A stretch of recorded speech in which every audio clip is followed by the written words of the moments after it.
Chers frères et chères sœurs, en ce moment, êtes-vous bouleversés? Votre cœur est-il bouleversé? Différentes raisons. Peut-être dans cette fête des mères, vous pensez que votre mère vient de décéder, isolée dans une résidence. Et peut-être que vous voulez fêter votre mère, mais vous êtes loin, vous n'avez pas les possibilités de la rencontrer. Et peut-être qu'alors qu'on est dans une perspective de déconfinement, vous êtes inquiet de ce qui pourrait arriver.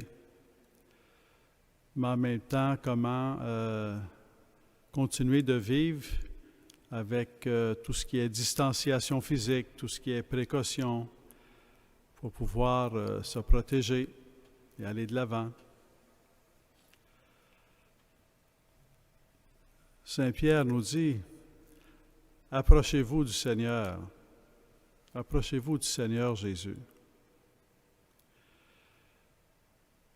Alors que nous vivons ce temps de pandémie, le Seigneur ne nous laisse pas seuls. Il est avec nous. Il se fait proche de nous. Nous pouvons lui faire appel à lui. Nous pouvons apprendre à nous enraciner toujours davantage en lui. Nous pouvons apprendre à nous appuyer toujours davantage sur lui. Jésus est le chemin, la vérité et la vie. S'approcher de Jésus, c'est s'approcher de celui qui est le chemin, la vérité et la vie. Pas de façon abstraite, comme une idée généreuse qui serait en l'air, mais de façon concrète, dans notre vie personnelle, dans notre situation, dans notre vie familiale, dans notre société, dans l'humanité tout entière. Jésus se fait proche. Il est le chemin. Il est le chemin qui, alors qu'on ne sait plus trop peut-être à quel rythme faut-il mettre en œuvre le déconfinement, tout en sachant que c'est toujours dans la prudence, mais à quel rythme, à quelle vitesse aller, comment le faire, alors que peut-être on devient impatient, peut-être qu'on devient impatient. Alors Jésus, quand on s'approche de lui, il est le chemin et il nous aide à marcher sur un chemin. Quel chemin? Un chemin de prière parce qu'il ne nous laisse pas seuls. Donc par la prière, on recourt à Dieu. Par la prière, on s'ouvre à la grâce de Dieu. Par un chemin de service.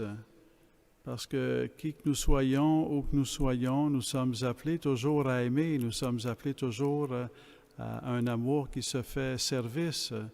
Et donc, même si c'est l'inconnu pour demain, aujourd'hui, ici et maintenant, je suis appelé à prier et à aimer. À ne pas laisser les préoccupations légitimes, incompréhensibles et peut-être inévitables, à les laisser nous envahir ou nous détourner de la prière et du service, de l'attention à l'autre, la présence à l'autre. Le service est un chemin d'humanisation, le service est un chemin d'humanité, le service est un chemin par lequel on peut sortir grandi.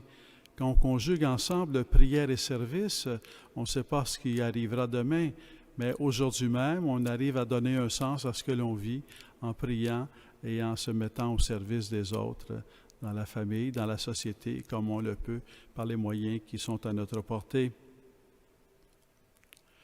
Jésus est la lumière. La lumière, c'est important. Dans la nuit, lorsqu'il n'y a aucune lumière, qu'est-ce qu'on fait? On n'avance pas, on reste sur place, on n'est pas capable de faire un pas devant. Mais un peu de lumière nous aide à aller de l'avant. Même s'il y a encore une part de nuit qui demeure, une lumière dans la nuit nous rend possible de nous mettre en marche. Jésus est la lumière qui nous rend possible de nous mettre en marche. Jésus est la lumière qui nous dit « ça vaut la peine de vivre, ça vaut la peine d'aimer, ça vaut la peine d'avancer, ça vaut la peine d'aller de l'avant ». Jésus est la lumière qui nous éclaire dans notre vie personnelle, familiale, sociale, ecclésiale. Chercher la lumière du Seigneur, se laisser guider par le Seigneur, chercher l'Esprit qui nous guide sur le chemin du Seigneur. Il est la lumière, il est la vérité, il est la lumière. Il est la vie. Il est la vie. Il est la source de la vie. Le Seigneur Jésus n'est pas une vie parmi d'autres, il est la vie, avec un grand L puis un grand V. Il est la vie qui fait vivre. Jésus va dire de différentes façons à travers les évangiles. Il va dire « Je vis par le Père, comme je vis par le Père, vivez par moi ». Jésus nous invite à vivre par lui, à faire de lui-même la source de notre vie. Il est le chemin, la vérité et la vie qui nous guide, qui nous fait vivre et qui nous protège, qui protège notre âme, qui protège notre cœur, qui protège notre générosité.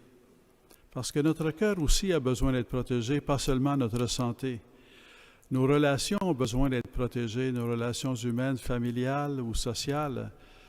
Notre cœur, en tant que vie de notre âme ouverte à Dieu, appelée à prier, a besoin d'être protégé pour sortir grandi de cette épreuve de pandémie. Alors qu'on est dans un contexte de déconfinement qui veut s'instaurer progressivement, nous sommes toujours en pandémie. Donc, c'est toujours comme une occasion de s'avancer en s'appuyant sur Jésus-Christ, en vivant par Jésus-Christ, mais toujours en ayant un esprit de service pour les autres. Aujourd'hui, c'est la fête des mères.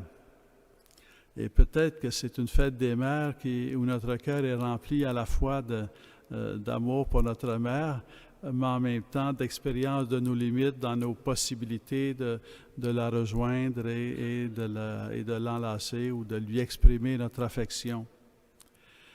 Peut-être qu'on pourrait ensemble, justement dans la prière, se tourner vers Dieu et dire à Dieu, « Seigneur, je te remercie pour le don de ma mère. » Prendre le temps là, de s'arrêter et de dire, « Seigneur, je te remercie pour le don de ma mère. » Qu'elle soit décédée peut-être déjà ou qu'elle soit toujours avec nous en ce monde. Seigneur, je te remercie pour le don de ma mère. Puis rester avec cette pensée, dans une pensée recueillie, dans une pensée d'affection, dans une pensée de reconnaissance. Seigneur, je te remercie pour le don de ma mère.